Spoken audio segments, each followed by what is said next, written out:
Well, good afternoon, everyone. It's Tony Margaritelli here, Chairman at ICPA. Well, it's the 27th of April today, and we've gone through a lot of the initiatives now that the government put in place to help with the COVID-19 situation that we all find ourselves in. We're all still in lockdown, but I thought it would be a good time to just give a quick update on what's been going on and also have a chat about the upcoming self-employed situation. Well, to say here at the tail end of April, the first thing I suppose to mention is the things that have already happened and how they've gone. Well, let's be 100% honest, the loan scenario hasn't gone particularly well for small businesses, and lots of members have been in touch saying how it's been incredibly difficult to get any funds for their clients. The government are tweaking it now, trying to get it resolved. So keep at it. I think that we may well get some more results easier going forward. So don't just give up on that particular one. But as I say, it's not looking particularly good on the loan front, is it? On the grant front, that seems to have gone a lot better. It seems the councils have been up in their game and are getting involved. Lots of people have been receiving their small business grants and their leisure grants, etc. So it would appear that that is happening, and that is getting dealt with reasonably quickly, and money is hitting bank accounts. We've also had most people have done a first tranche of the furloughing system, and I'm going to come on to that in a moment with a couple of things that HMRC have actually been in touch and wanted us to point out to you.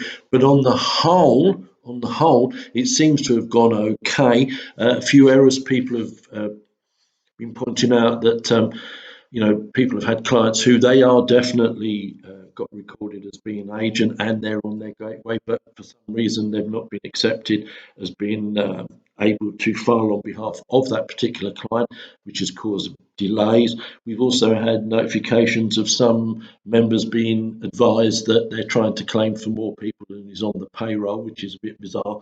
And obviously the information is there, so there's obviously some snafus everywhere. But on the whole, people have been reporting to me that they're quite happy with the situation and what's gone on with the furloughing scheme, and it seems to be going reasonably well, although a few of us are finding that for the larger payrolls, below 100, our typing skills are being pushed to the limit, isn't it, as we try to get this information in such a short space of time. But anyway, so far so good, and I'm just going to come on to something that the Revenue did ask me to push out to you.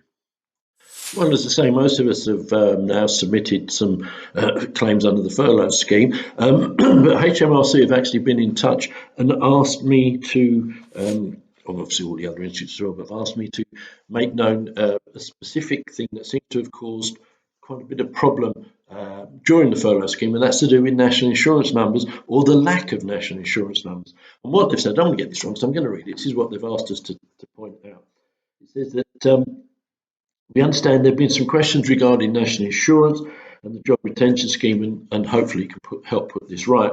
He said, when making a claim to the job retention scheme, employers are asked to provide a national insurance number for each employee that they've got furloughed. And they say, we're aware that in some limited circumstances, an employer may not have a national insurance number. So what they're saying you have to do is, for an employee has a national insurance number, but the employer doesn't know it, what they're saying is that they should make sure their employee does everything they can to find it.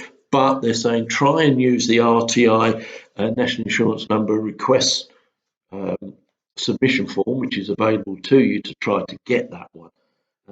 But at the end of the day, if you do not have a national insurance number, as it says, where an employer has fewer than 100 furloughed employees, but has one or more without a national insurance number, they should contact the special COVID-19 helpline, which is, and I'll give you the number here, it's 0800 024 1222. That's 0800 024 1222, who can then process their claim over the phone. So it looks like that's a real no-no. If you have a problem and you're doing one and you haven't got a national insurance number, do your best to get it, because otherwise it looks like you're going to have to put through a call.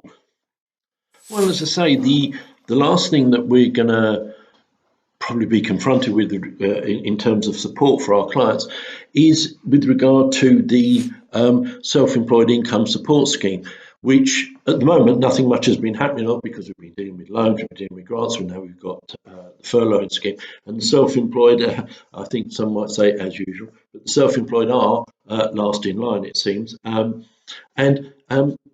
just want to go over a few things that is important, I think, at this moment in time, bearing in mind what little information we do have about this scheme. The first thing is, and I'm not going to go into the machinations of exactly how it's calculated. There's plenty of that on our website at the old www.icpa.org.uk. We've got it all on there on the website. Of course, you've got it on .gov. But the thing is, what HMRC are saying is first of all, don't forget, you've got to be self-employed now. You've got to be self-employed in this particular tax year. And they're saying, you can claim if you're self-employed or a member of a partnership. Now, what they're saying to us is that they're going to get in touch with us and they're going to tell us that you're going to need to confirm to HMRC that your business has been adversely affected by the coronavirus. And what is interesting is that it seems to me that there's going to be very little we as accountants are going to be doing, because they're telling us, and we know all about the averaging and how it's going to be worked out. But what HMRC are saying to us, and it's saying to work out the average, they're going to work out the average profits, and they say we will add together your total trading profits or losses for the years, and we will do division. So it would appear at this point in time that basically they are going to contact the self-employed, ask them to say, are you still self-employed, and that you've been adversely affected. Obviously, they're going to ask them for their bank details, and then they're going to provide them with the answers, or so it would seem, because as it says, we will add together your total income.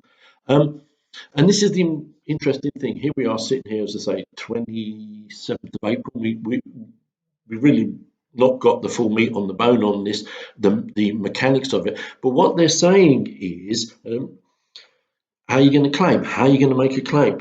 He says HMRC will contact you. So what they're saying is that they're intimating there that they're going to be contacting the self-employed people direct, in mid-May. So they're saying middle of next month they're going to be getting in touch with the self-employed and invite them to, quote unquote, claim using the gov.uk online service.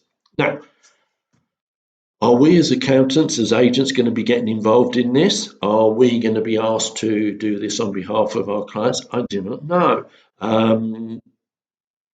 Bearing in mind that HMRC are going to be doing the calculation, it appears they're going to be doing the calculation, providing the answer. We don't even know if the self-employed are going to be provided with how the calculation was worked out. This is yet to be seen. But what I'm concerned about with is that at this particular moment is that how are they going to get in touch with all these self-employed people? And they keep using this term, gov.uk online scheme. Are they going to be setting up a portal or something which they did for the furlough scheme? Well, at this moment in time, thinking about it, they already have one, don't they? It's a thing called a personal tax account. HMRC have personal tax accounts, and we know every single taxpayer in the UK has a personal tax account already, just waiting for them to sign up for it, sitting there waiting. So my initial reaction is that they're going to contact the self-employed via their personal tax account and say to them, that's where you put your bank details in. Now, if your clients haven't got a personal tax account, and let's be honest, a huge number haven't, because why do they necessarily need one? They've got me as their accountant, haven't they? Or they've got you as their accountant.